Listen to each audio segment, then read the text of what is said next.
क्या anti Christ Bharat में राजस्थान से शुरू होगा। भारतीय कानून नहीं मानते ये लोग, लाल बत्ती की गाड़ी में घूमते हैं ये लोग लाल बत्ती में की गाड़ी में घूमते हैं, भारतीय कानून नहीं मानते और अपने आप को एसी भारत सरकार कहते हैं। एसी का मतलब है एंटी क्राइस्ट, मसीह विरोधी।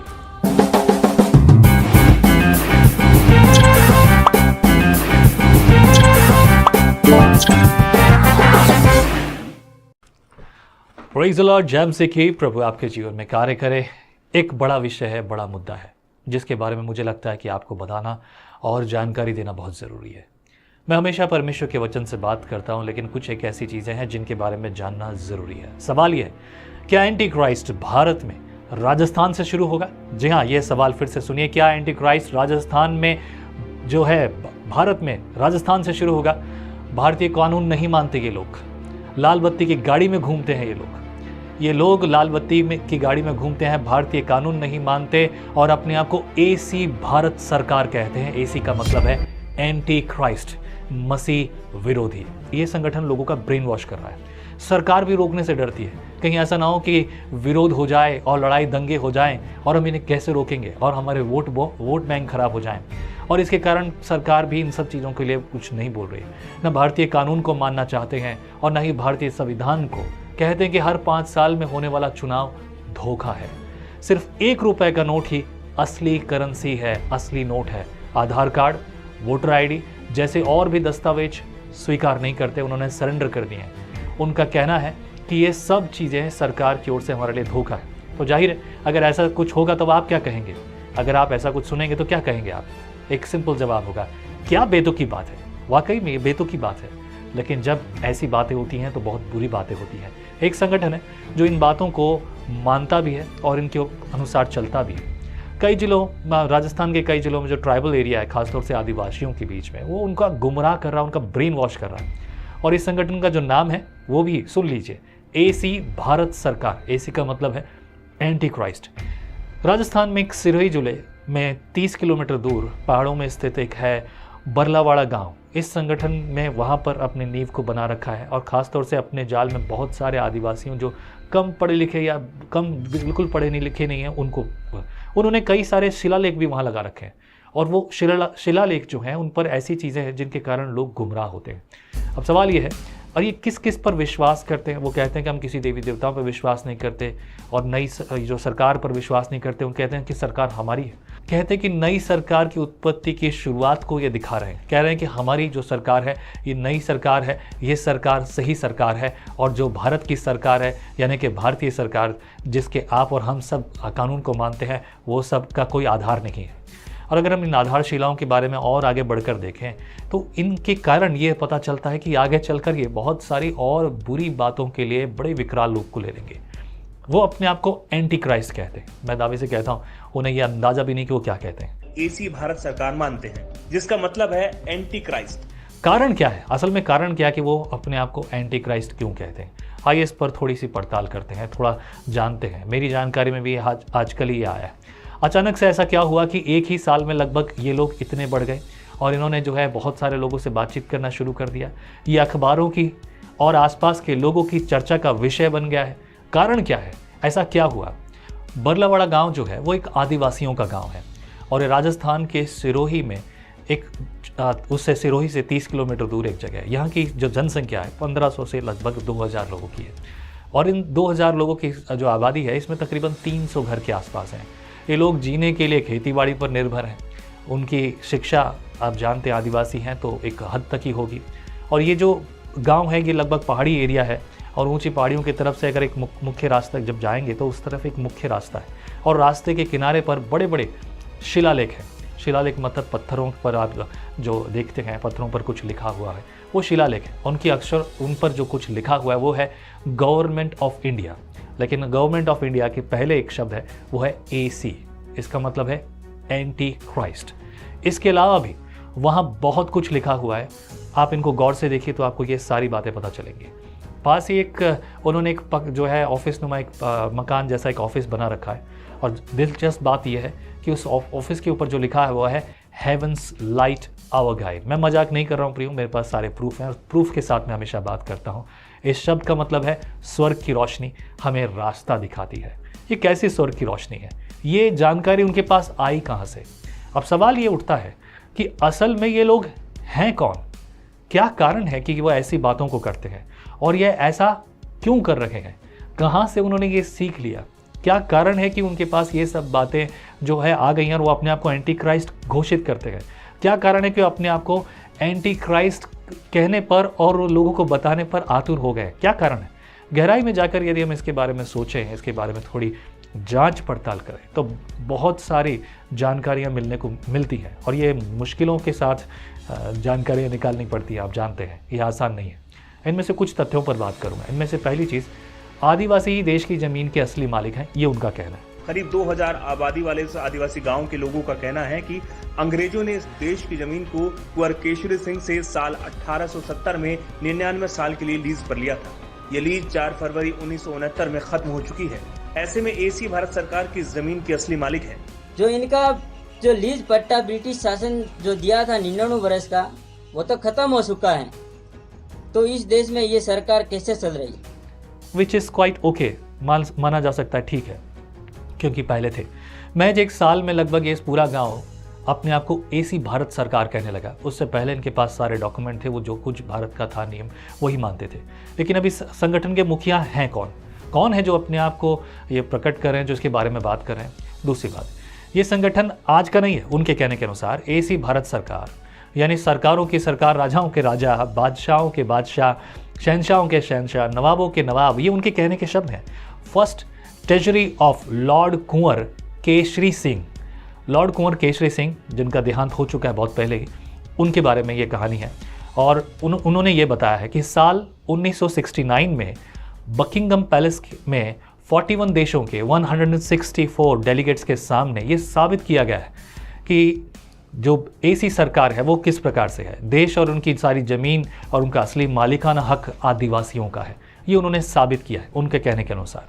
और उनके पास इसके कई दस्तावेज भी हैं जो आप साथ ही देख रहे हैं। वहीं साल 2011 में जस्टिस मार्कडे काटजू ने भी यही कहा। बस धीरे धीरे ये बात अब हर आदिवासी तक पहुंच रही है और वो इस एसी भारत सरकार में, जिसका नाम एंटी क्राइस्ट भारत सरकार है, उसमें जुड़ रहे हैं। उनके कहने के अनुसार लोग जागरूक हो रहे हैं। ये तो कुछ वैसा ही है ना जैसे आज़ादी के समय में लोगों में जागरूकता फैली, लेकिन कहानी कुछ और है। वहाँ के रहने वाले एक भाई जिनका नाम शेखा है, वो कुछ इस प्रकार से अपने बारे में बताते हैं। उनका कहना है कि वो सभी लोग अपने नाम के आगे एसी लगाते हैं और उनकी मान्यताएं क्या क्या है। सवाल ये है, तो आइए इस पर थोड़ा सा गौर करते हैं। भारत सरकार के जो जितने भी दस्तावेज है छिलमोर, क्योंकि ये इसके ऊपर भी भारत सरकार लिखा हुआ है। और उसके आगे ये जो है दिख रहा है अभी रेवेन्यू, इसके ऊपर भारत सरकार के ये दस्तावेज। उनके कहने के अनुसार इंसान के बनाए कोई भी कानून को हम नहीं मानते। क्यों? ध्यान से सुनिए। जो कैलेंडर भारत में चलता है, ये कैलेंडर यीशु मसीह के जन्म से शुरुआत हुई, ये इंग्लिश कैलेंडर। जबकि वो मानते हैं, उनका कहना है कि इस कैलेंडर के भारत में आने से पहले एसी सरकार यहाँ पर थी और एसी सरकार के पास अपना ही कैलेंडर था और वो उसी के अनुसार चलते हैं। उस कैलेंडर को नहीं मानते जो यीशु मसीह के जन्म से, यानी कि AD BC जो आप जानते हैं। और उनका कहना है कि जो भी कुछ वो करते हैं और वो जो लोग हैं वो सब एसी भारत सरकार के कुटुंब के लोग हैं। दूसरा पॉइंट, जब कोई कानून की किताब नहीं थी तब भी दुनिया चलती थी।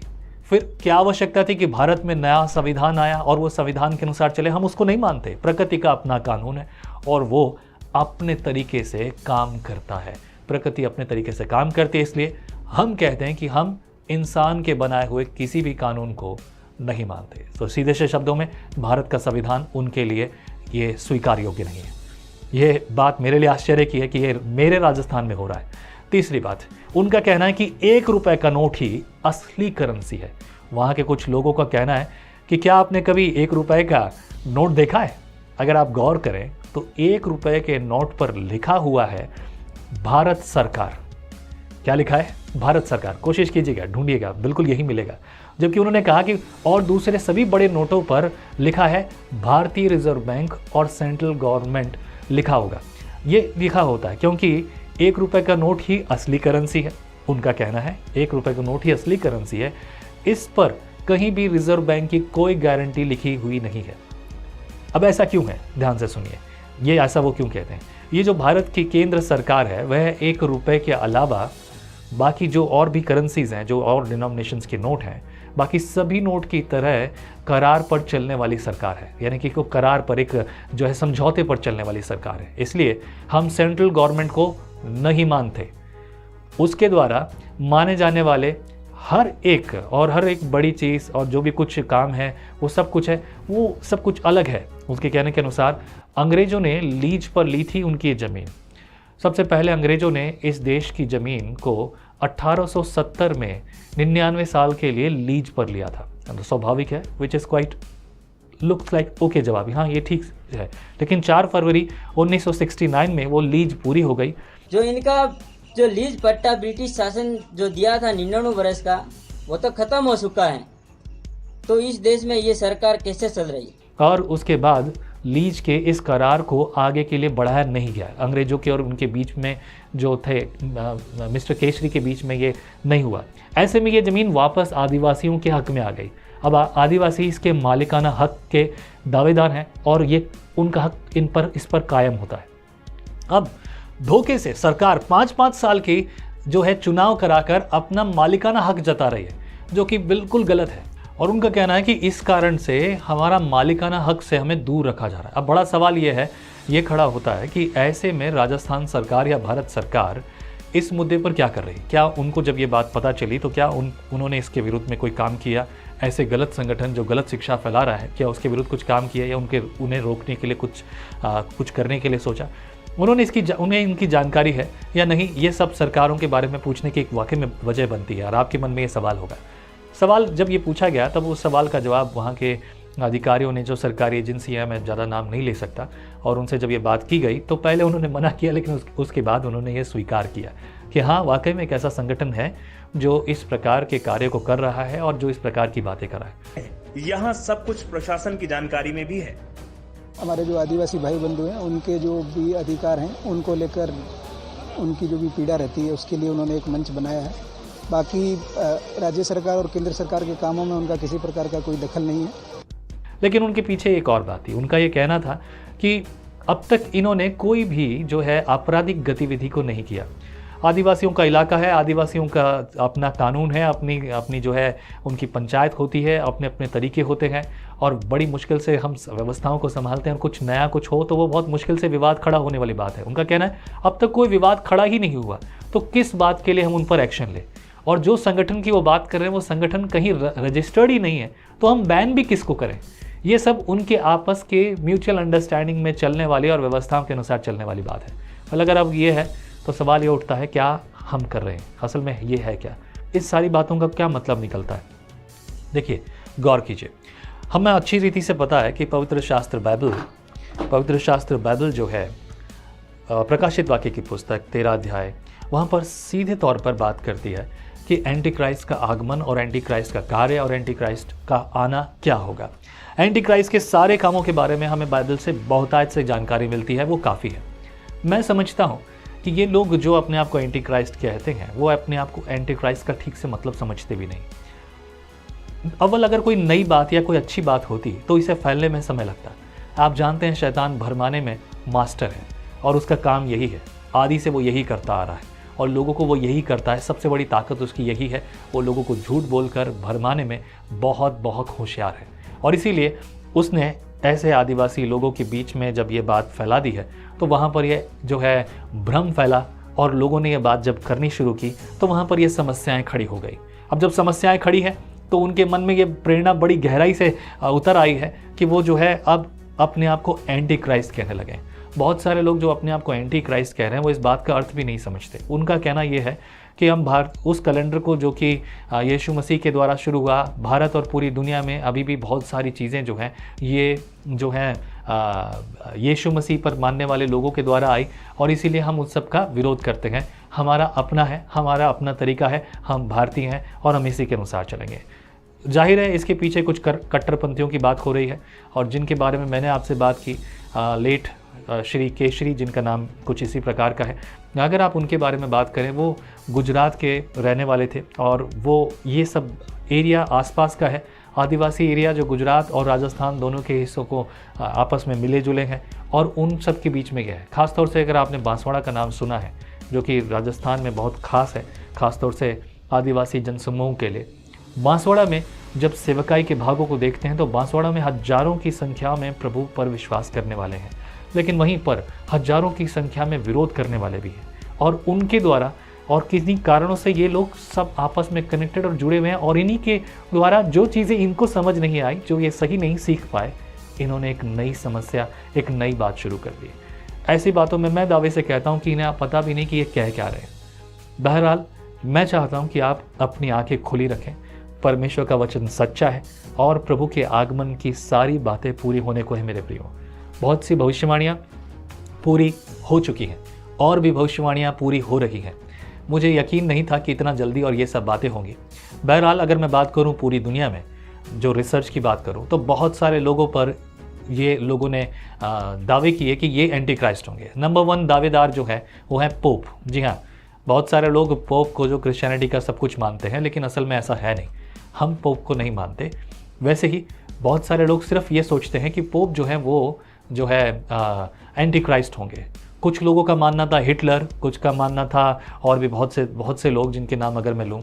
रिसेंटली एक जो है एशियन मूल के जो कि अमेरिकन है बेसिकली, लेकिन उन्होंने एक गाना रिकॉर्ड किया और उस गाने का जो उसमें गाने में बोल हैं आई एम एंटी क्राइस्ट। ये रिसर्च में अगर हम देखा जाए तो मैं नाम नहीं ले रहा हूँ लोगों के, और ज़रूरत भी नहीं है इस बात की। ज़रूरत इस बात की है कि हम इन सब चीज़ों को देखें, जान लें, सीख लें, समझ लें। प्रभु आपके साथ हो मेरे प्रियो। अपने विश्वास में और अपने घुटने की ताकत जो कि प्रार्थना की है उसको इस्तेमाल कीजिए, ताकि आप अपने परिवार के लिए, अपनी कलीसिया के लिए, अपने लोगों के लिए प्रार्थना कर सकें। और जब आप प्रार्थना करेंगे तो परमेश्वर की सामर्थ्य आपको प्राप्त होगी। पवित्र आत्मा के द्वारा आप शैतान की इन सारी युक्तियों से बचेंगे।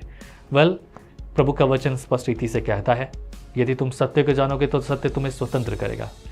कम अकल या कम जानकारी हमेशा बुराई और तकलीफ़ों को पैदा करती है। मैंने पहले कई बार कहा है, कच्चा गुरु, कच्चा चेला नरक में जाकर ठेलम ठेला।